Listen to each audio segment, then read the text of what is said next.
This is a story I did not hear from Rabbi Mendel Futerfas on my own, but I heard it from somebody else who heard it directly from him. And he said that when they were in, he was like, I think 7 years in Siberia at hard labor. And I mean, some of that time it was before he was in Siberia, he was in prison for a while. The communists in prison, they killed everybody, all the Jews, they killed any religious people. They say, like I say, that Stalin killed tens of millions of people. And a lot of those people just died in Siberia. They don't even know where they are. So he was in Siberia, and his job was they had a big task work of these prisoners, political prisoners, and they had to chop wood. They worked in the forests and they had to chop wood, bring lumber, and so they chopped wood. So let's say there were 200 people working in this task force, and every day somebody would get hurt. Every day someone would get hurt. They didn't really care if somebody got hurt or not. It made no difference to them. But on the other hand, they did care. Why? Because if somebody got killed, it meant, okay, more food for everybody else. But on the other hand, it also meant less workers. And the managers of these task forces, they had to produce a certain amount of lumber. They had a certain quota that they had to fulfill. And if people were dying or getting injured, they couldn't fulfill the quota.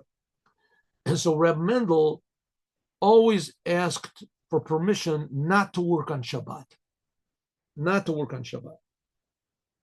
And now it happens to be that Shabbat, if someone threatens you with death as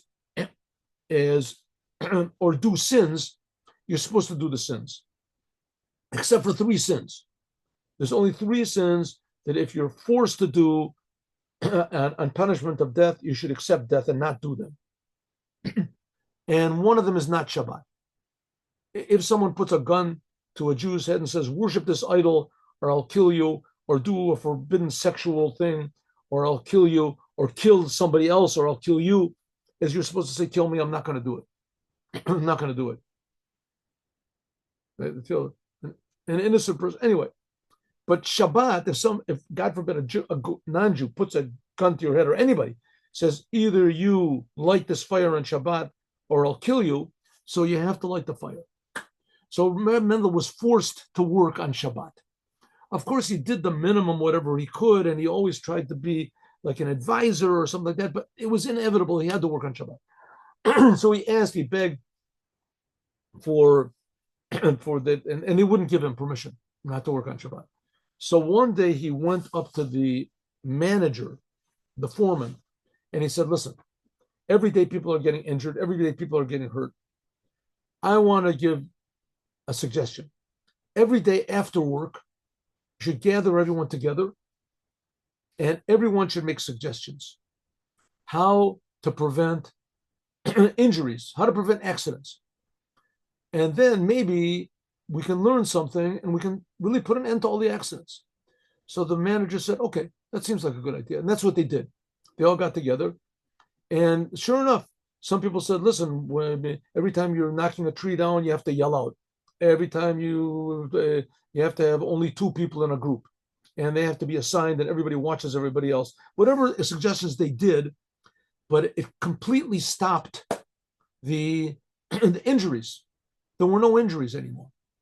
And because of that, the foreman gave Reb Mendel Shabbat. He didn't have to work on Shabbat. He didn't have to work on Shabbat. And all the other workers were happy. They were all happy. They didn't hate the Jew. We have to work. Why does he not have to work? He gave the advice that saved lives, saved people. People came back after they had legs, they had arms, they had eyes. Okay, so Reb Mendel said everything that happened in Siberia, he learned a lesson from. And what's the lesson? Here's the lesson, that whatever happens in life, first of all, at the end of every day, you should make an accounting of everything that happened in the day.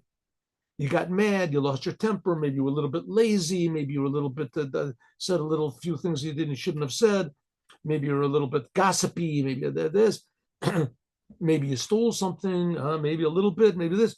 You have to make a computation. Maybe you weren't as genuine as you could have been, maybe you didn't learn as much Torah as you could have. But at the end of every day, or at least regularly, You should make an accounting. Make an accounting. And when you do make an accounting, sometimes you reveal that there's certain mistakes you have and that you should fix them. You should fix them. It could be that you are the source of the problems. Don't blame anybody else except for yourself.